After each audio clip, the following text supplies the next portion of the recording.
How to add voice recorder to the lock screen on Samsung Galaxy S26 Ultra. Let's start the video. First of all, go to App Library. Here click on Settings app. Now in Setting, scroll down and click on Wallpaper and Style. After click on Wallpaper and Style, click on Lock Screen. After click on lock screen, click on shortcut and click on no app. If you want to add voice recorder shortcut, scroll and click on this plus icon.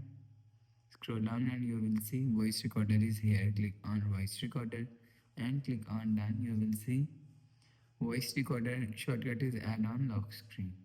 After the process, go back to home screen. So that's how you can add voice recorder to the lock screen shortcut on Samsung Galaxy S26 Ultra. If you like the video, please subscribe. Thanks for watching.